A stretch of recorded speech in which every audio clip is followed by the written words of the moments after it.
We're going to do just a little bit of metal work here tonight on the T-bucket we call Larry. This is also part of the Clyde My Ride episode. Here we go.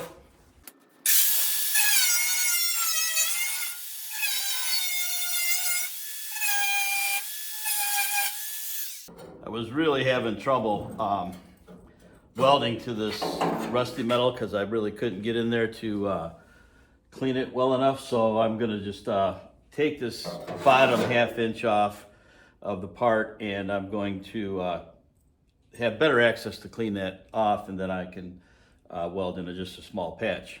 Nobody will ever know, okay? I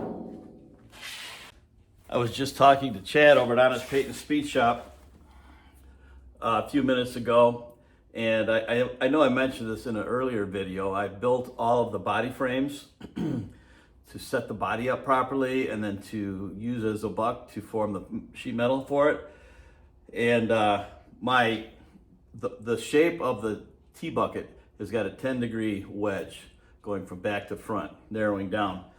And I just threw the, what do you call that thing?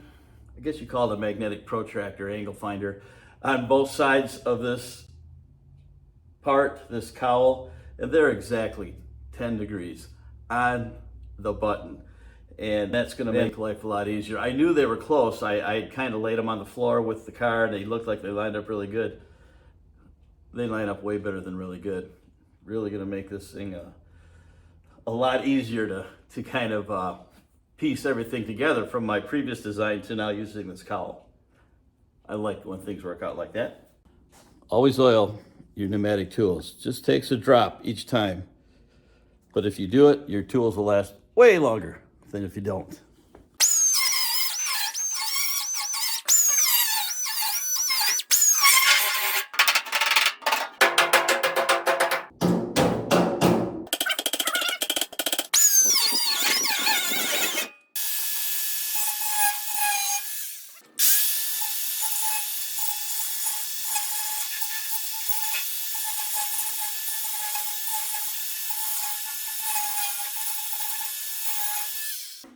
I'm using the Benchmark abrasives discs here tonight. Learned about those from Matt the Scrap Whisperer, and Joey Collins is now sponsored by them. They're good, they're really good discs.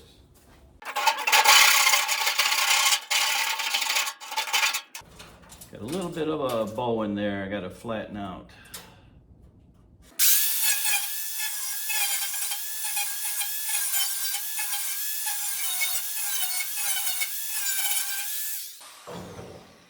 My whirly gig.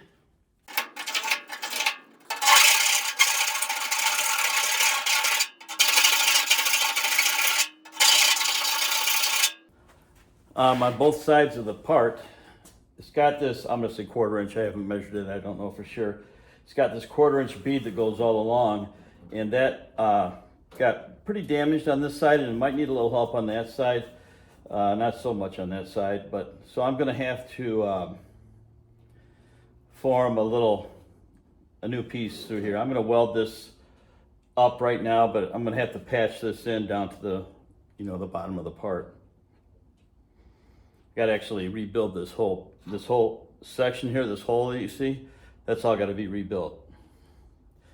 What I'm trying to accomplish tonight is to get this patch welded in so I can remove this strap that I welded on to hold the part, to keep it from flopping like this. And it's working great. Just a couple of tacks and it's good. Speaking of tacks, when I started working on this, I was tack welding this patch on. This is the patch, this is the parent metal from the part. And just beautiful, just beautiful. And then all of a sudden my arc started going crazy and I realized I was out of gas. Always run out of gas at the worst possible time, But that's okay. I didn't have any gas for my MIG, so I used flux core and it works fine. But a lot less cleanup. Cleanup's a lot easier with a TIG weld. But I digress.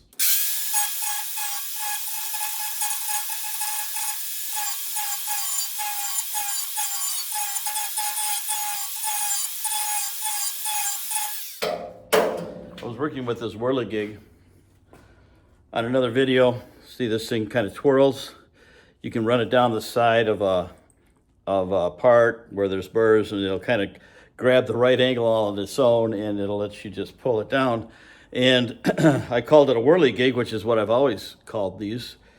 And a lot of people said they'd never heard it called that before. Has anybody here ever heard this tool for burring called a whirligig? You can put little bits in there that almost look like a chamfer bit that you can put in holes and, you know, clean the holes out. And really handy tool, and you're not getting your hands right next to the metal. Always like these. They're not expensive, and they do a really good job. A little bit more. There's a high spot right here.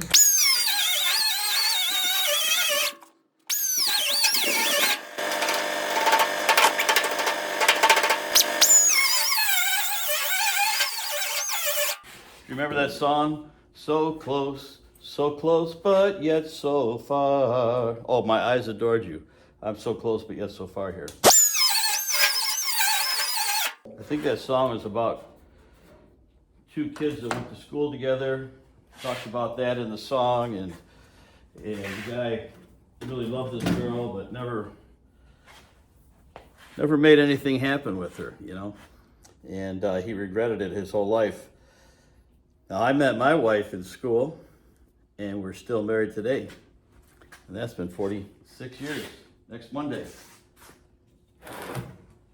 So, the moral of the story is, if you think you love somebody, make sure you let them know. Whether it's somebody you'd want to marry or somebody that you know and you just want to let them know you love them. Never know when you're going to have the next chance to do that. Oh, that's perfect. If I can just hold it there while I get a magnet on it, that would be even more perfect. Yeah, there we go. So I'm using the inside surface of the part with this magnet to control where the surface is when I weld it.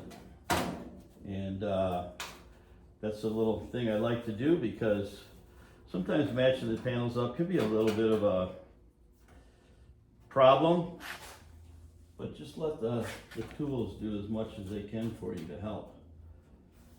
So I'm going to get a few tacks on here, and then we'll check it again and see if we need to tap it around at all, and if not, then we're good. Here we go. Get the welder. Our separate ways. My eyes adored you. No one ever laid a hand on you. My eyes adored you.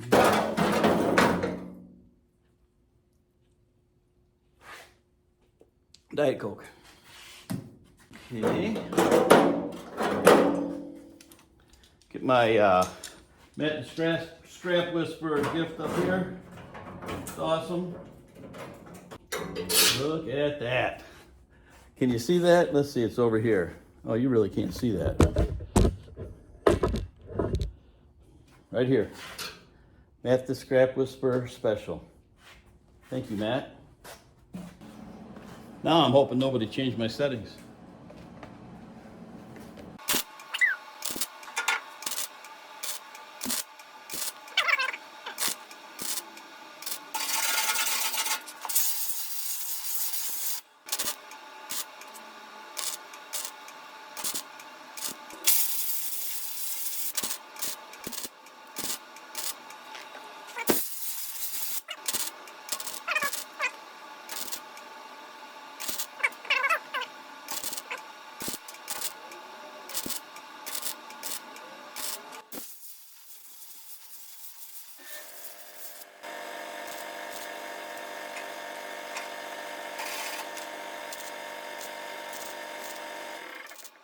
A bit of a hole here I'm going to try to fill. It's probably not the best technique, but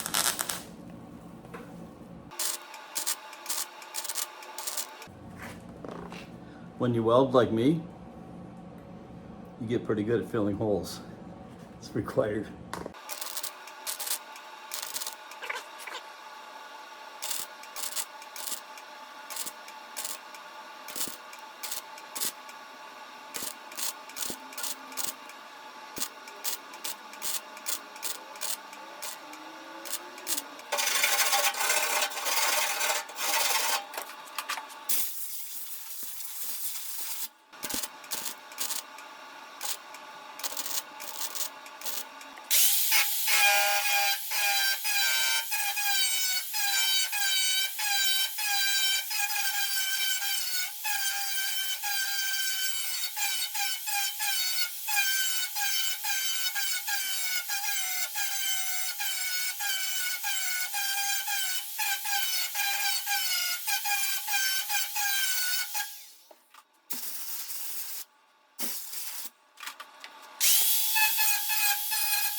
I'm gonna check the other side and see.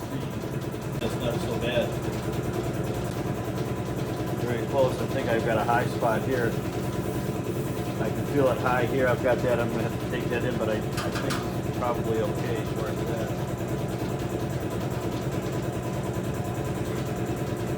So I do think before I do my touch-up welds, I'm gonna wait till I have my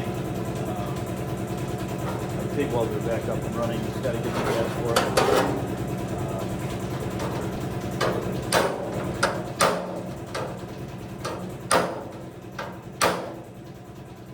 But I have plenty to do without having to worry about finishing this up exactly. I want to have it together so I can put it on the frame, on the car, and get, you know, things set up properly. That's the main thing right now. So we know we're good down here at the bottom. We've got the patch in. I've got to make a patch for here. That can come later. It doesn't have to be done right now. I'm not in a rush on that. But when I have that frame up here, I want to be able to set this on the frame and get all of the body sections on the frame so I have something accurate that I can build the panels to. And got to get that going. Got to get that going.